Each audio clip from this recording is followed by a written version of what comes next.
ચાલો આજે શિક્ષણમાં થઈ રહેલા એક બહુ મોટા બદલાવને સમજીએ. આખી વાત ગુજરાતના એક સ્કૂલ પ્રિન્સિપલના દૃષ્ટિકોણથી છે, જેમના હાથમાં એમ કહી શકાય કે શિક્ષણની આખી બ્લૂપ્રિન્ટ આવી ગઈ છે. તો શું છે આ નવી રણનીતિ? ચાલો જોઈએ. જુઓ, નેતૃત્વ એ પદ નહીં, પ્રભાવ છે. આ એક વાક્ય જ આખી ગેમ બદલી નાખે છે. હમણાં જ સ્કૂલના લીડર્સ માટે એક જોરદાર ટ્રેનિંગ પ્રોગ્રામ થયો. આ કોઈ રૂટીન ટ્રેનિંગ નહોતી. એનો મુખ્ય હેતુ હતો સ્કૂલના મેનેજરોને સાચા લીડર્સ, સાચા આગેવાનો બનાવવાનો. તો આટલા મોટા ફેરફાર પાછળનું કારણ શું?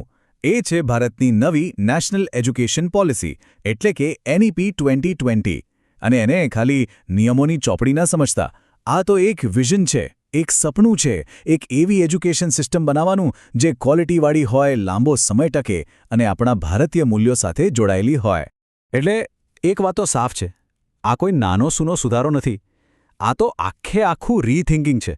સ્કૂલનો અસલી મકસદ શું છે એના મૂળભૂત હેતુને જ નવેસરથી ઘડવાની આખી વાત છે. હવે આટલા મોટા વિઝનને હકીકતમાં બદલવા માટે શું જોઈએ? એક નવા પ્રકારના પ્રિન્સિપલ. એક એવો લીડર જે ખાલી રિસોર્સ મેનેજર ના હોય, પણ લોકો અને સ્કૂલના કલ્ચરને ઘડનારો હોય. અને આ બદલાવ કેવો છે એ જરા આ શબ્દો પરથી સમજો. પહેલાં જે સંચાલક હતા, હવે એ આગેવાન છે. જે મેનેજર હતા, એ હવે માર્ગદર્શક છે. એટલે કે આ ખાલી શબ્દોની રમત નથી હો. આ તો આખી ભૂમિકાને એડમિનિસ્ટ્રેશનમાંથી કાઢીને ટ્રાન્સફોર્મેશન તરફ લઈ જવાનો પ્રયત્ન છે. આ નવા લીડર માટે 4 પિલર્સ એટલે કે 4 સ્તંભ નક્કી કરાયા છે. સૌથી પહેલા હેડસેટ, મતલબ કે દિમાગમાં વિઝન અને સ્ટ્રેટેજી એકદમ ક્લિયર હોવા જોઈએ. પછી આવે છે હાર્ટસેટ, એટલે કે દિલમાં શુદ્ધતા અને બીજા માટે સહાનુભૂતિ. ત્રીજું છે માઇન્ડસેટ, હેતુ શું છે અને નિર્ણયો કેવી રીતે લેવાય છે. અને છેલ્લે સ્કિલ સેટ, એટલે કે વાતચીત કરવાની અને કામ પાર પાડવાની આવડત. મૂળ વાત એ છે કે સાચી લીડરશિપ બહારથી નહીં પણ અંદરથી શરૂ થાય છે, દિલ અને દિમાગથી. આ વાત બધું જ કહી દે છે. દ્રષ્ટિ વિનાની શાળા એક ઇમારત છે. દ્રષ્ટિ ધરાવતા આચાર્ય એક સંસ્કૃતિ બનાવે છે. અને આખરે તો આ જ કરવાનું છે, ખરું ને? સ્કૂલોને ખાલી ઈંટોના મકાનમાંથી એક જીવંત, ધબકતા કલ્ચર અને લર્નિંગના હબમાં ફેરવવાની છે. ઓકે, તો પ્રિન્સિપલની માનસિકતા બદલાઈ ગઈ, લીડરશિપની નવી વાતો થઈ, પણ આ બધાની અસર ક્લાસરૂમની અંદર શું થશે? બાળકોના ભણતર પર શું અસર પડશે? ચાલો હવે એની વાત કરીએ. આ ટ્રેનિંગમાં એક એવો મૂળભૂત સવાલ પૂછવામાં આવ્યો જેણે કદાચ આપણી વર્ષો જૂની માન્યતાઓને હલાવી દીધી. સવાલ હતો, શિક્ષણનો સાચો હેતુ છે શું? આપણે ભણાવીએ છીએ શા માટે? અને એનો જવાબ એ આપણી આખી સિસ્ટમની સૌથી મોટી ગેરસમજને તોડી પાડે છે. એવું કહેવાયું કે શિક્ષણ ખાલી નોકરી મેળવવા માટે છે, એ ક્લાસરૂમનું સૌથી મોટું જૂઠાણું છે. હકીકત એ છે કે શિક્ષણ વિચારતા શીખવાડવા માટે છે, એક એવી વ્યક્તિ બનાવવા માટે જે પ્રોબ્લેમ સોલ્વ કરી શકે, જે પોતાની બુદ્ધિ વાપરી શકે. તો વિચારતા શીખવાડવું એટલે શું? એના માટે ફોકસ છે 4C પર. પહેલું, ક્રિટિકલ થિંકિંગ, એટલે કે ઊંડાણપૂર્વક વિચારવાની ક્ષમતા. બીજું, ક્રિએટિવિટી, એટલે કે કશુંક નવું બનાવવાની કળા.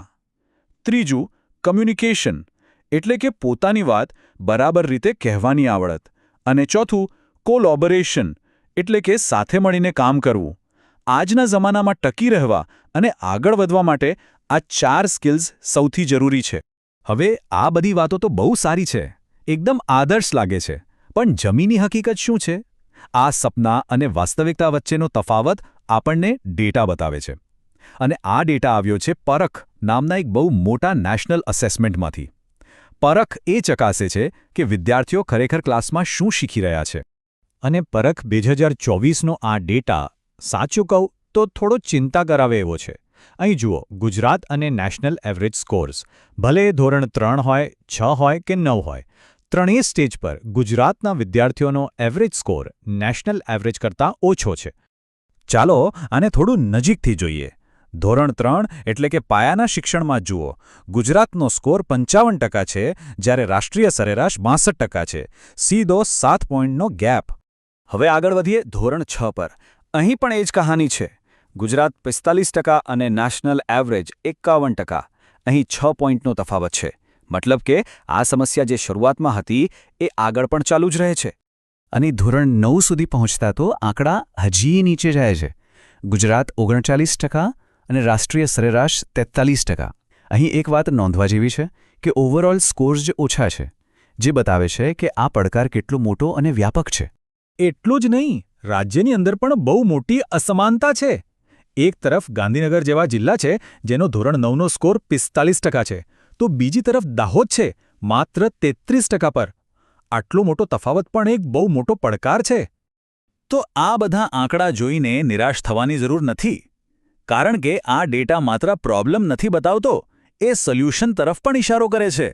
આ એક રીતે કહીએ તો એક્શન લેવા માટેનો કોલ છે. દરેક પ્રિન્સિપલ માટે એક ક્લિયર એક્શન પ્લાન. તો પ્રિન્સિપાલને શું કરવાનું કહેવાયું છે? એકદમ ક્લિયર સૂચનાઓ છે. પહેલું, આ પરખના ડેટાને લઈને તરત જ સ્ટાફ મીટિંગ કરો. બીજું, દરેક વિષયમાં સુધારા માટે શિક્ષકોને જવાબદારી સોંપો. ખાસ કરીને જે ક્ષમતાઓમાં સ્કોર 50% કરતાં ઓછો છે એના પર સૌથી વધુ ફોકસ કરો. અને હા, ગોખણપટ્ટીવાળી જૂની પદ્ધતિઓ છોડીને નવી ઇનોવેટિવ રીતે ભણાવવાનું શરૂ કરો. વિદ્યાર્થીઓ સાથે ક્ષમતા આધારિત પ્રશ્નોની પ્રેક્ટિસ કરાવો. અને છેલ્લે એ સુનિશ્ચિત કરો કે દરેક બાળકને ઉંમર પ્રમાણે વાંચતા, લખતા અને ગણતરી કરતા આવડે. આ આખા બદલાવનો સાર આ એક ઉદાહરણમાં છે. જો પહેલા સવાલ પૂછાતો, ન્યૂટનનો બીજો નિયમ શું છે? આ ગોખણપટ્ટી છે. હવે સવાલ પૂછાય છે, એક 5 કિલોના બ્લોકને 20 ન્યૂટન બળથી ધક્કો મારવામાં આવે તો એનો પ્રવેગ કેટલો હશે? આ છે ક્ષમતા આધારિત સવાલ. અહીં વિદ્યાર્થીએ નિયમ યાદ નથી કરવાનો, એને લાગુ પાડવાનો છે. બસ આ જ છે આખી સફર, ગોખણપટ્ટીથી એપ્લિકેશન તરફની.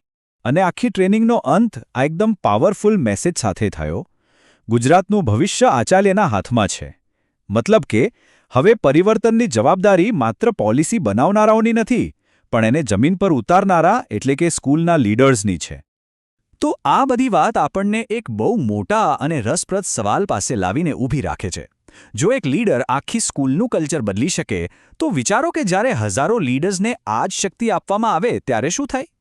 કદાચ શિક્ષણમાં આ મોટા સુધારાની સફળતા સરકારી કાગળોમાં નહીં, પણ સ્કૂલના આ પ્રિન્સિપલ અને આગેવાનોના બદલાયેલા માઇન્ડસેટમાં છુપાયેલી છે.